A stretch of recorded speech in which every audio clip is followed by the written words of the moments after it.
Você está assistindo o programa Toque de Classe.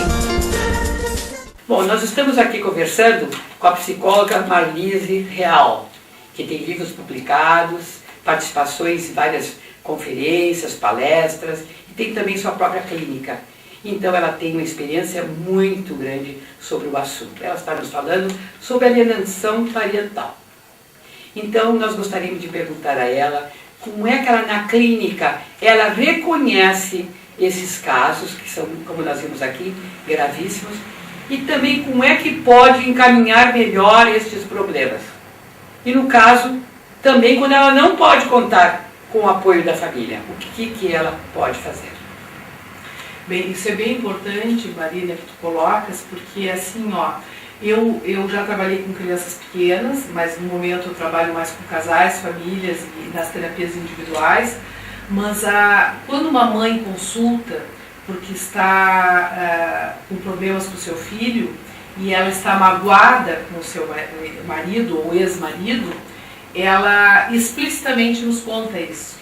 Ela acha que é adequado o que ela está fazendo, alertar o filho contra aquela pessoa. Né? Bom, no caso, quando eu atendo os pais, né, eles não falam tão abertamente contra a mãe. É mais comum não falar. Né? É mais comum não defender que a mãe é uma pessoa mais atenciosa, etc. Bem, na criança, como é que nós vemos? Então, nos adultos a gente vê explicitamente isso acontecer. Ela usa vocabulários desmerecendo aquela outra pessoa, desqualificando ela. Tá? E quando no atendimento de criança, no caso, aparece através da brincadeira, a criança mostra temores, né? A criança mostra através dos desenhos o quanto ela está angustiada com aquela situação, o quanto ela pode ter medo da mãe ou medo do pai, e é um medo exagerado, o quanto ela vive situações de ansiedade e de pânico. E o adolescente, ele mostra claramente. Então não são situações difíceis de fazer diagnóstico. Parece que com o adolescente é mais fácil. Isso, né? Porque ele enxerga e diz, olha, realmente o meu pai se excede nisso, a minha mãe se excede naquilo, ele enxerga mais objetividade. O que é difícil é o encaminhamento desses tratamentos.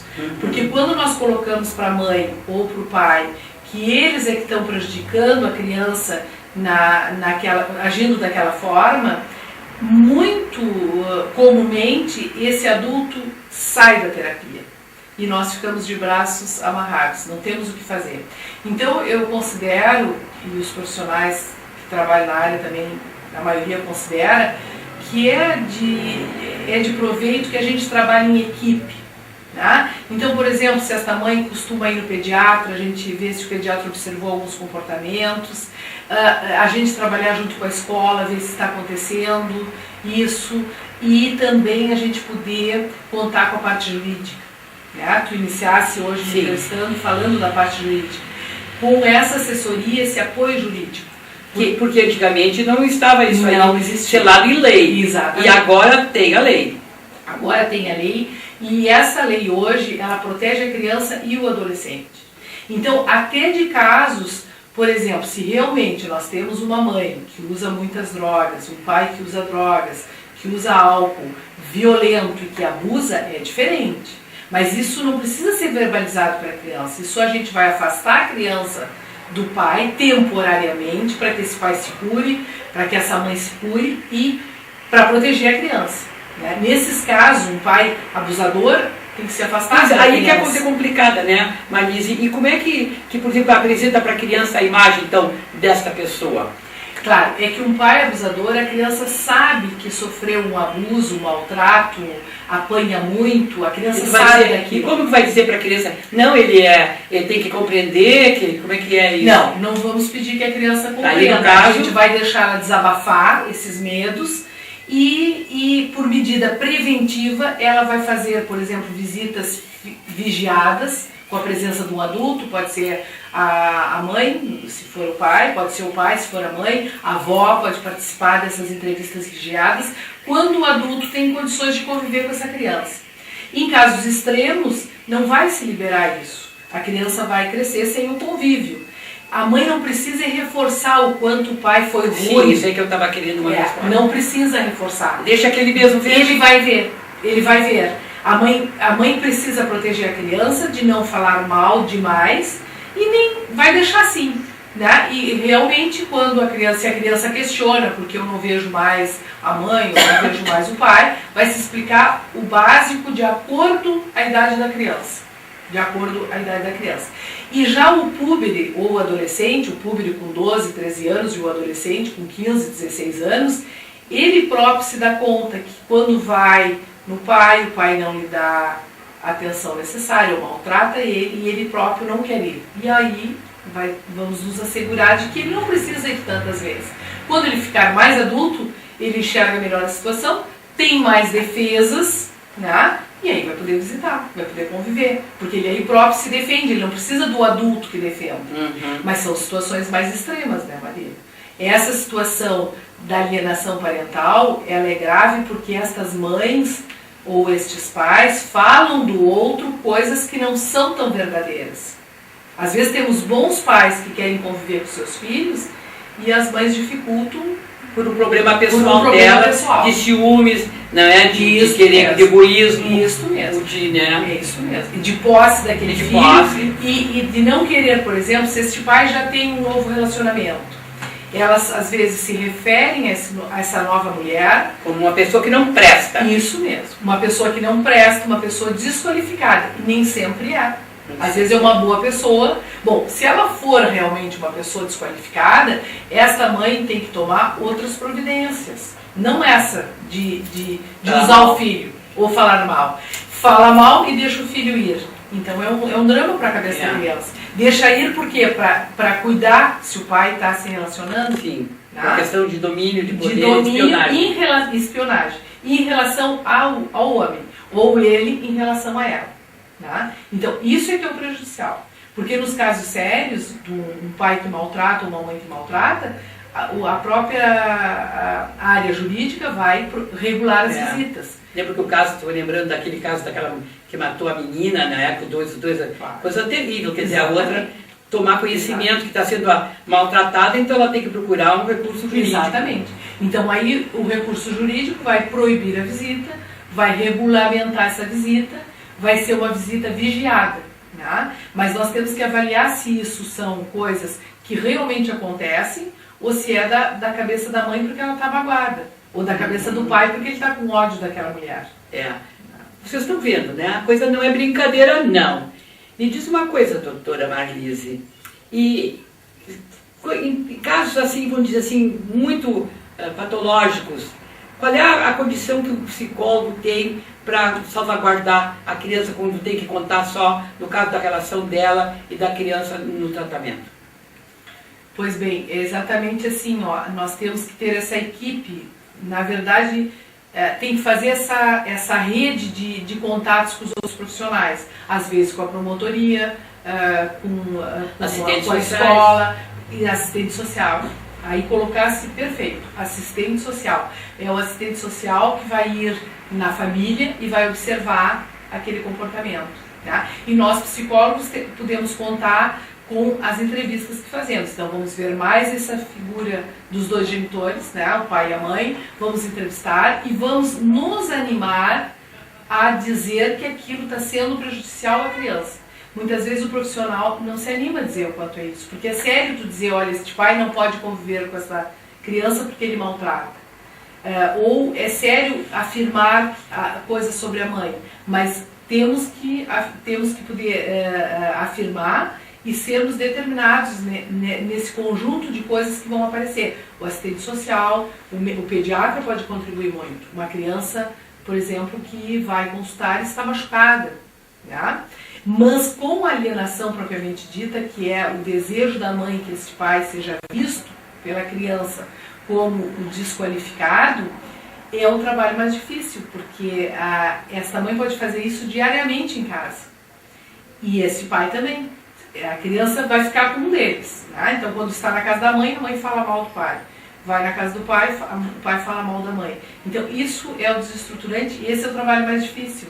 Porque Porque a criança não tem, por exemplo, marcas físicas, a criança é avaliada por médico, é avaliada até com a psicóloga, vai ver, vai aparecer na conduta que a assistente social vê em casa, mas essas coisas psicológicas não se vê através do medo, das inseguranças, da ansiedade que uma criança tem, né? E essa criança pode ficar na véspera de visitar o pai e a mãe ansiosa, não dormir de noite, ter terror noturno, chorar demais, né? Simplesmente porque ela tem medo, porque a mãe transmitiu esse medo, ou o pai transmitiu. E em relação aos avós é muito comum. Tá? Quanto conflito tem aí, gente? Pelo amor de Deus, nós teríamos que falar muito, e livros, porque a doutora Marlise escreve muito, certamente já abordou esse tema, né? Isso? Já abordei esse tema, e ele é um tema que hoje ele está sendo bem discutido, exatamente porque a gente se preocupa com como vai ser essa criança quando cresce, esse adolescente. Porque a gente vê que parece que começaram assim, os juízes, os promotores, vou dizer, dar maior importância a esses temas, não é?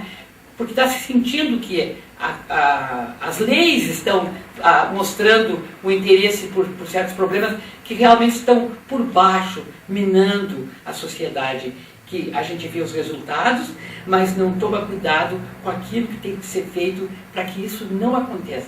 E é muito difícil. Nós poderíamos continuar muito e muito tempo falando, mas o nosso tempo já esgotou. Então, eu queria chamar de teria alguma coisa mais para dizer.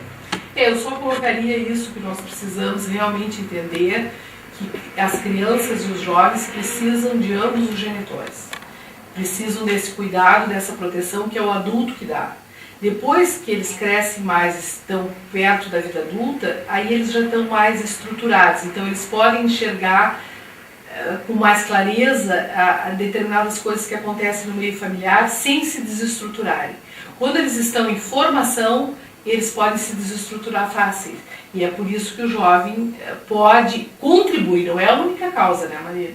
Contribui para que esse jovem se desestruture ou essa criança fique com sérios problemas de aprendizagem, de distúrbio de sono, de pânico, medos, terrores, né? E até as coisas mais graves. Exatamente.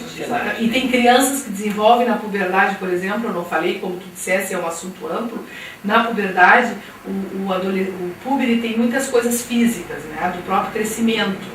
Então ele adoece, ele tem uma gastrite, ele tem dor de estômago, ele tem somatiza. Então, com esses conflitos familiares, isso aumenta. Até porque ele tenta que a atenção se volte um pouco para ele, saia desse que o pai e mãe se unam um pouco mais para cuidar dele. Muito bem. É interessante.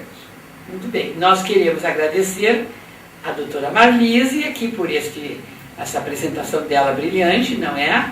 E eu também queria agradecer a vocês que estão me assistindo. Espero que vocês sempre contem comigo, possam sugerir também alguns temas. Nós estaremos prontas a aceitar. E também não quero deixar de agradecer a Horários que Pedrinchon. Muito obrigada a todos vocês e boa noite.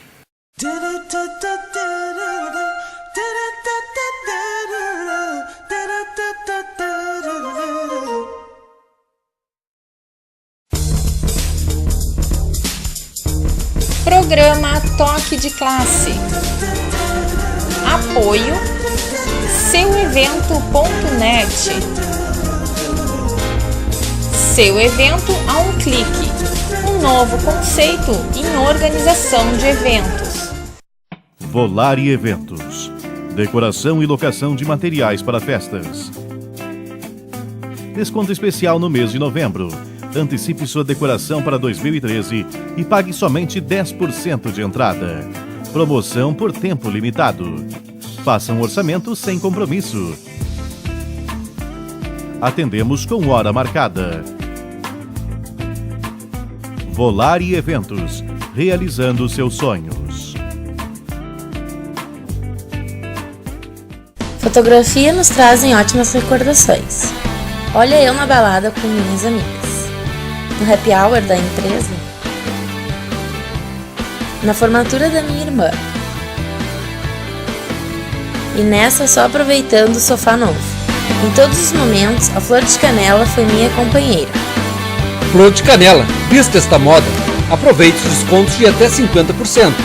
Curta nossa página no Facebook.